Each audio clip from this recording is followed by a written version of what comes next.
Hello dear student, welcome. तो अभी next topic discuss कर रहे हैं बच्चे लोग, टैरिफ। तो टैरिफ का सिंपल मतलब आसान बोलूँ, टैक्स लगाना। मतलब कोई भी कंट्री से माल फॉरेन कंट्री से होम कंट्री में आता, हमारे देश में आएगा, तो उस पर जो टैक्स लगता है ना, तो उसको बोलते हैं टैरिफ ड्यूटी।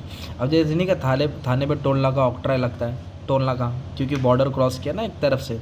वैसे जब बाहर का बॉर्डर, इंडिया का बॉर्डर, फॉरेन कंट्री से इंडिया में माल आता है, तो जो भी चीज़ आएगा उस पर टैक्स लगता है, तो उसको टैरिफ बोलते हैं। तो अलग अलग टाइप्स के टैरिफ्स होते हैं, एकदम सिंपल लैंग्वेज में दिया हो, अच्छे से समझा देता है कि डायरेक्ट भेजे में जाएगा, तुम लोग लिख सकते हो। ओके, तो टैरिफ मतलब टैक्स होता है, एक तरफ से ड्यूटी होता है जो होम कंट्री लगाती है, फॉरेन कंट्री पे माल आएगा तो एक होता है स्पेसिफिक टैरिफ। तो specific tariffs are impose on physical weight, मतलब जितना 10 किलो है तो 10 किलो पे टैरिफ लगेगा, 15 किलो है तो 15 किलो, मतलब वजन के हिसाब से टैरिफ लगता है, वॉल्यूम के हिसाब से, क्वांटिटी के हिसाब से लगता है। ओके, उसको बोलते हैं स्पेसिफिक टैरिफ। और एड वैलोरम उल्टा होता है, वजन के हिसाब से नहीं लगेगा, उसके प्राइस के हिसाब से लगेगा। 10 लाख रुपए का प्रोडक्ट है तो उस पर 10%, 5 लाख के ऊपर है तो 8%, तो जो वैल्यू है ना उस पर लगेगा, एड वैलोरम टैरिफ बोलते हैं। बस स्पेसिफिक बोले तो किस पे लगेगा, वेट पे लगेगा, वॉल्यूम पे लगेगा। और एड वैलोरम टैरिफ किस पे लगेगा, percentage of value, percentage of value. अब अमाउंट डाल के एक परसेंटेज सो के अपना एग्जाम्पल शो कर सकते हैं। ये दो टाइप्स के टैरिफ हो गए। अभी और भी डिफरेंट टाइप्स के टैरिफ वो भी बता देता हूँ। अभी इधर दिया है मिक्स टैरिफ। मिक्स टैरिफ का मतलब होता है वॉल्यूम, क्वांटिटी पे भी लगेगा या वैल्यू, जो ज़्यादा पैसा देगा उस पर लगाएंगे। अगर क्वांटिटी 1000 है और प्राइस 10 लाख है, दोनों पे टैक्स लगा है, इस पर टैक्स आ रहा है 10,000, इस पर टैक्स आ रहा है 12,000, तो हम लोग वैल्यू पे टैक्स चार्ज करेंगे, तो उसको बोलते हैं मिक्स टैरिफ। क्या बोलते हैं, sometime government impose combined duty, combined मतलब मिलके, which are combination of specific tariff and ad valorem on which ever give more revenue. More revenue word याद करना है। ओके, फिर वो कहता है टैरिफ रेट कोटा। कोटा बोला तो लिमिट लगा देना। तो जैसे कि सबसे पहले दिया है, according to this low tariff rates on initial quantity. Starting में तुमको टैरिफ कम लगेगा, स्टार्टिंग के 100 प्रोडक्ट पे कम टैरिफ लगेगा, उससे ज़्यादा मांगेंगे ज़्यादा टैक्स लगेगा, उससे ज़्यादा मांगेंगे ज़्यादा टैक्स लगेगा। फिर दिया है revenue tariff, productive tariff. Revenue tariff मतलब होता है गवर्नमेंट उससे इनकम कमाएगा, तो गवर्नमेंट को अगर टैक्स से, गवर्नमेंट की ट्रेजरी झोली भरना है, तो गवर्नमेंट टैक्स कलेक्ट करने के लिए ज़्यादा माल पे ज़्यादा टैक्स लगाता है। This are the tariff impose only with main objective, main मकसद क्या है, टू जनरेट रेवेन्यू, गवर्नमेंट को पैसा कमाना है टैक्स का।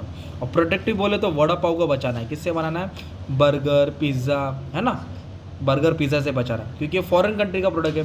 तो ये अगर इधर आ जाएगा इंडियन मार्केट में फ्री ट्रेड में, तो उसकी प्राइस भी 30 रुपये में रहेगा, तो पब्लिक बोलेगा 18 का क्यों खाओ वड़ा पाव, 30 का मिल रहा है, तो इसलिए इस पर टैरिफ टैक्स लग के 50 का बिकता है। तो प्रोटेक्टिव टैरिफ मतलब होम इंडस्ट्री के प्रोडक्ट को बचाना फॉरेन से। फिर होता है अलग अलग ऑफ ओरिजिन दिया है, नॉन डिस्क्रिमिनेटिव और डिस्क्रिमिनेशन। डिस्क्रिमिनेशन मतलब भेदभाव होता है, तो पहले ये पढ़ा था। डिस्क्रिमिनेशन टैरिफ मतलब अलग अलग एक कंट्री अलग अलग कंट्री को अलग अलग प्राइस चार्ज करेगा, किसी से 10 रुपये चार्ज कर रहा है, किसी को 12 कर रहा है, किसी को 15, किसी को 100 ले रहा है। Tariff rate are different according to the countries from where the import, कहाँ से इम्पोर्ट है, अलग अलग कंट्री का अलग अलग रेट रहेगा। पर नॉन डिस्क्रिमिनेटरी मतलब सबके लिए एक, जैसे सूरज की रोशनी सबके पास एक ही जैसे आती है, वैसे सबके लिए एक ही टैरिफ। कंपनी भेदभाव नहीं करती है, कंट्री भेदभाव नहीं करती है, कोई भी कंट्री से माल है एक ही टैरिफ, एक ही टैक्स लगेगा। Such tariff do not discriminate between countries, इधर डिस्क्रिमिनेट होता है, अलग अलग होता है। और मैक्सिमम मतलब ज़्यादा से ज़्यादा इतना चार्ज करेंगे, और मिनिमम मतलब कम से कम इतना तो लेंगे। ये ज़्यादा से ज़्यादा रहेगा, मिनिमम रहेगा, अलग अलग पॉइंट बना सकते हैं। और एक दिया है प्रेफरेंशियल टैरिफ, मतलब होता है this rates are impose on import from country that are part of preferential trade agreement. जैसे कि कोई ग्रुप होता है ना, European Union, NAFTA, SAFTA, SAARC, तो ये ग्रुप कंट्रीज है, उन लोग आपस में कम ट्रेड, उन लोग मेंबर नेशन को कम ट्रेड रखेंगे, जो नॉन मेंबर नेशन उसका ट्रेड क्या रहेगा, रेट क्या रहेगा, ज़्यादा रहेगा, तो उसको प्रेफरेंशियल टैरिफ बोलते हैं। अभी रिटेलिएशन और काउंटर, रिटेलिएशन मतलब अटैक करना, ओके, और काउंटर मतलब डिफेंस करना। तो टैरिफ में भी impose as retaliation by trading partner on a country. अभी इधर एग्जांपल क्या दिया मालूम है क्या, जैसे कि इधर in response to tariff rate increase by USA ने क्या किया, चाइनीज़ प्रोडक्ट पे ज़्यादा रेट बना दिया, ट्रिपल राइस चाइनीज़, मतलब चाइनीज़ जो भी इलेक्ट्रॉनिक प्रोडक्ट है। तो China has recently impose retaliation tariff on 60 billion worth of American good. तो ये इधर से यूएसए ने बढ़ा, तो चाइना ने भी इधर से बढ़ा दिया, तो दोनों एक दूसरे का ईट का जवाब पत्थर से दे रहे, तो उसको बोलते हैं रिटेलिएशन टैरिफ। काउंटर वेलिंग का मतलब होता है एडिशनल टैरिफ लगा देना, जो कंट्री से लेन देन बराबर नहीं है तो ये इसको सेम रखेंगे पर इससे बढ़ा देंगे। मतलब कैसा है, there is an additional tariff that is impose on commodity whose export price is reduce by the other country. मतलब अगर सामने वाला एक्सपोर्ट प्राइस कम कर रहा है तो इधर इंपोर्ट में क्या करेंगे, उसका रेट बढ़ा देंगे, मतलब होता है टैक्स पे टैक्स एक्स्ट्रा चार्ज करेंगे।